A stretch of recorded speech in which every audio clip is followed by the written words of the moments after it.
You see it in the flags of nations once held in chains. Red for struggle, black for the people, green for the land.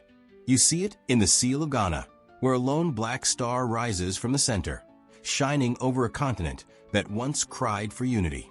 You hear it in the chants at protests on streets from Baltimore to Brixton, Accra to Johannesburg.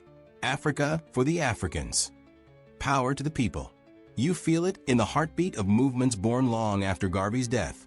The Black Power movement, Afrocentric education, Pan-Africanist conferences, and diasporic cultural renaissances. Garvey's dream was never buried. It simply changed form. He had planted a seed so deep in the collective black psyche that it germinated through generations, through poetry and policy, through resistance and reawakening. And now, wherever black people stand and say, "We are not inferior. We are sovereign." That is Garvey, the blueprint of dignity.